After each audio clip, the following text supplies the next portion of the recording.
Hey, why haven't you given me any money this month? Do you have any idea how much I need to spend? I've been swamped with work, okay? I forgot to send you the money, but I'm dealing with it now. Remember that in just 2 months, I'll be completely out of debt. You don't have to keep reminding me of that, do you? Do you think I enjoy being stuck with a useless person like you? You're beyond ungrateful. How dare you insinuate that I wasted my time giving birth to you and raising you just so you could be successful today? Enough! Stop with the sarcasm. Anyone who overhears your words would think you actually love me. You think you're clever, huh? You even had the audacity to teach me about life. But guess what? I need another $5,000 this month. $5,000? For what exactly? This month, I want to buy your brother some new shoes and clothes to prepare him for work. And I also want to provide him with proper nourishment so he can keep his strength up while job hunting. He's been feeling down and losing weight because he can't find a job. I can't stand seeing him like this.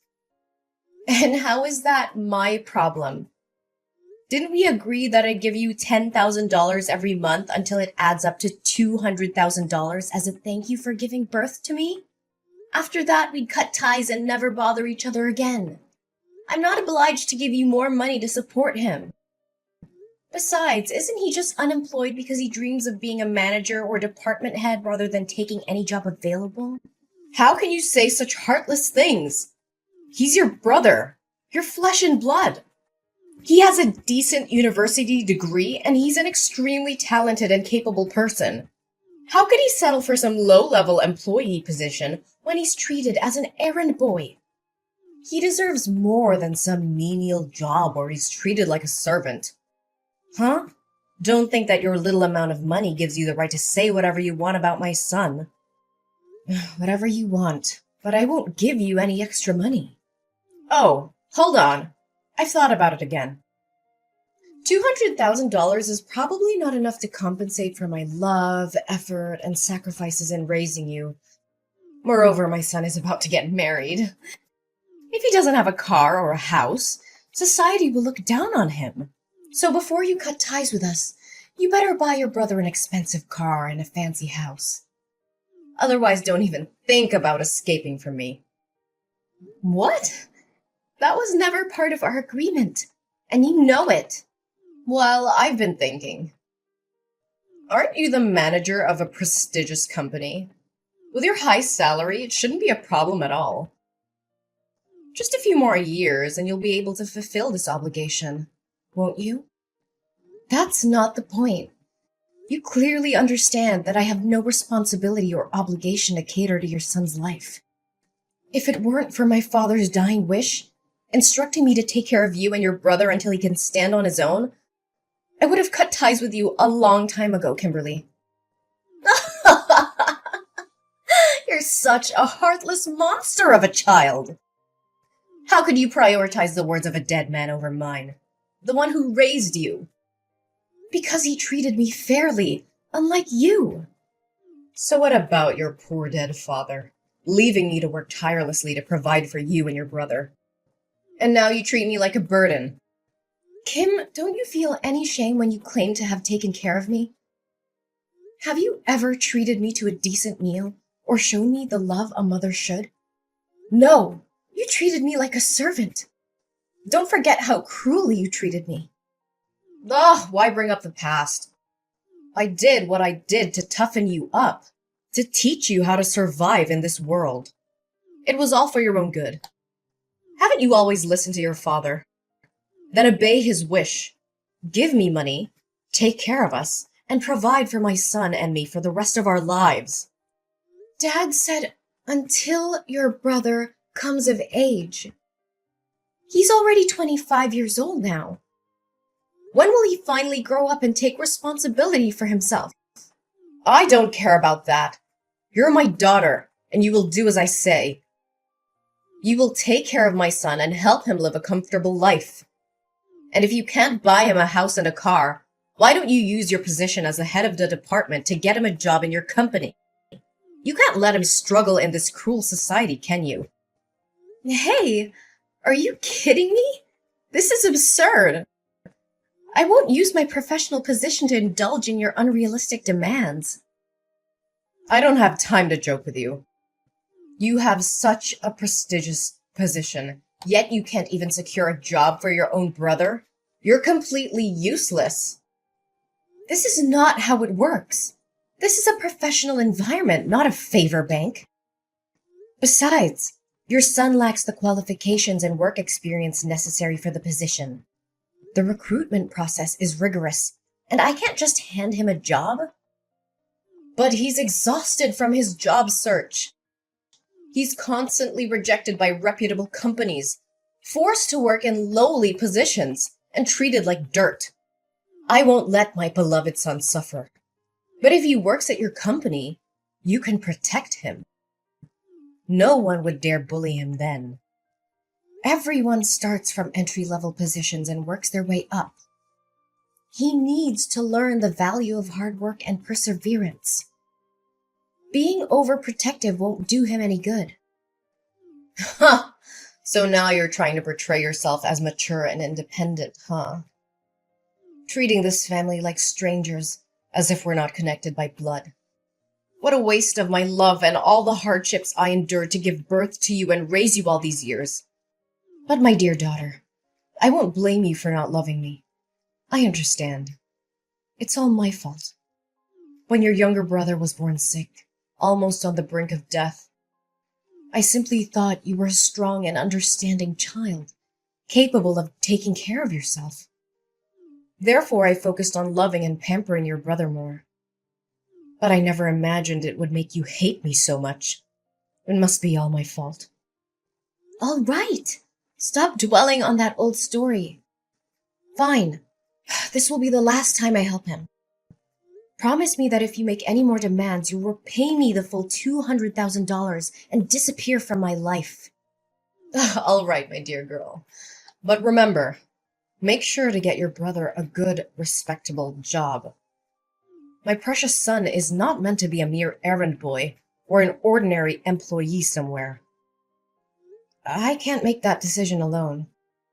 I will reach out to HR and arrange an interview for him with me and my boss. If he passes the interview, he will be assigned a suitable position based on his abilities. That's the best I can do. That's acceptable. As long as you're there to protect him, no one will dare to bully him. Make sure to tell him not to reveal our sibling relationship at work. I don't want others to make assumptions. I'm sure you also don't want your son to be labeled as incompetent and useless, relying on his sister to secure him a job, right? Fine, don't worry about it. Oh, I'm thrilled to hear that my son is finally going to have a job. I need to make preparations for him.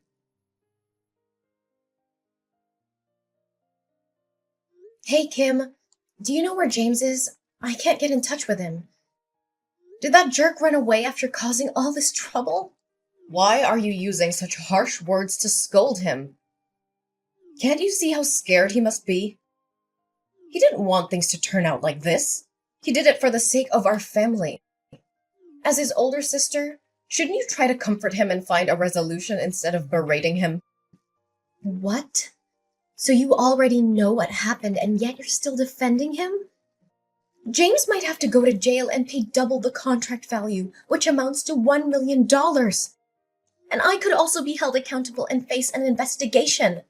Why would anyone want that? It's just a stroke of bad luck. Besides, it's not as catastrophic as you're making it out to be. You just need to compensate the company for the contract, and everything will be fine. Do you think it's that simple? James colluded with the construction material suppliers, replacing the materials my company purchased with cheaper, lower quality ones and pocketing the price difference. He was in charge of procuring materials for this construction project. If it weren't for a surprise inspection conducted by the corporation today, it would have been difficult to uncover his deceit because he always knew my inspection schedule and could easily prepare in advance.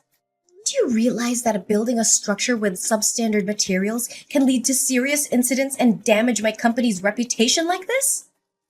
He didn't do it on purpose, did he? He was lured into this by the sales side. Unfortunately, he got caught. You know he lacks experience in work and life, so it's understandable that he made a small mistake. Just a small mistake? The company has already involved lawyers and the police. Can you still defend him? Do you realize that this could result in up to 10 years of imprisonment? The police are already investigating, and James won't be able to escape the consequences. He directly signed the receipt for the fraudulent goods, and the supplier admitted to the fraud as well. Not only will he have to go to jail, but I'll also have to take responsibility for this mess. Tell me where he is. He needs to face the consequences of his actions. Enough! It has come to this point, and you have to find a solution instead of placing all the blame on your brother like that. What other solution do you propose? The only way now is for James to turn himself in and accept the consequences of his actions. But remember, this is his responsibility, and I won't beg for him. Ariana, my dear daughter, I know you love your brother and me. You've always done everything for our family, right? But I'm running out of options. It's beyond my capability to fix this. Actually, there is still one way. Since you're James's boss, if you take the blame for this, the severity of the crime will be lessened for him, right? What are you suggesting? I mean, if you collude with the seller, steal money for materials, and then manipulate the orders to make James unknowingly become an accomplice, your crime will be seen as less serious. I think your sentence could be reduced by half. So you would only have to go to jail for 5 years, and my son would only need to pay a fine. What? Are you asking me to plead guilty for James and go to jail on his behalf? Exactly. He's your brother, and it's only natural for you to help him. Besides, what's the harm? What's the harm? My goodness. My only mistake was placing my trust in the wrong place. I never thought that no matter how flawed you both are, you would dare to engage in illegal activities or harm the company. I was foolish to believe that James could change for the better. Don't blame my son and speak of him as if he's useless and incompetent. Everything is your fault. In terms of work, you haven't been strict enough in managing your subordinates, allowing such exchanges of materials to happen. In terms of family, as the older sister, you couldn't even provide a house or a car for your younger brother, forcing him to struggle with a meager salary. And because of his low income, he can never afford a house. So I suggest he find a quicker way to earn more money. So, all of this is your fault, and now you have to take responsibility for it. What? What did you just say? Are you the one who instigated James to do these despicable things? How could you? You're willingly putting your own son behind bars. I always thought you made my life miserable, but I never expected you wouldn't even raise your favorite son properly. How dare you speak to me so rudely? Is this how you treat your own mother? I can't believe I put in the effort, money, and love to raise you, and now you treat me like an enemy. You claim to have worked hard to raise me? Let me remind you, it was you who forced me to drop out of college to work and earn money to support your son's education. You said that girls would never be as successful as boys, and that I would end up getting married and becoming a stranger. So there was no need for further education. Do you remember how I had to beg and plead with you to let me continue my studies and take up part-time jobs in the afternoons? And even night shifts, just to pay for my own education and support your son? And whose fault was that? It was your father who said you should take care of us instead of him, right? You're such a weirdo. Why do you listen to him more than me? While you always favored your son, saving the best for him, buying new toys and giving him whatever he wanted, I had to make do with hand-me-downs from my cousin or items I picked up from charity boxes. I always had to eat the leftovers after your son finished his meal, and I spent my days doing household chores. Thankfully, I had a father who loved me, but he didn't have much money and was constantly oppressed by you. All he could do was comfort me and buy me ice cream whenever he saw me unhappy. Oh, don't say that. I still love you. I always think of you, care about you, and worry about you. So let me ask you this question. If you can answer it correctly, I will plead guilty for James as you wish. Fine. Ask away. I'll answer whatever it is. What day is my birthday? What kind of question is that? Do you think I don't remember your birthday? I am your mother, the one who gave birth to you. Then don't take too long to answer. September 6th, right? That's James's birthday. Ah, I meant October 15th. Yes, I'm absolutely sure. That's your birthday. Oh, well, then it must be... Stop it! I know you don't remember anything about me. It doesn't matter. I've made up my mind. You have to plead guilty for James. You're just a girl. You'll get married and become a stranger to me, and even if you go to jail, it won't matter. But James is different. He's a boy, and he will be the one to take care of me when I'm old. He needs a bright future, a successful career, and a clean record. He can't go to prison. You can stop with your nonsense now. Do you remember our deal? What deal are you talking about? If you ask me to do anything more than finding James a job, then all previous agreements, including the $200,000, will have to be returned to me, and we will cut ties immediately. Furthermore, you and James will have to move out of my house. So what? What are you gonna do, huh? I have no money to repay you, and I won't leave this house. You have no right to kick me out. I will make a scene and show everyone what an ungrateful, disobedient daughter you are. Oh, I haven't revealed everything yet.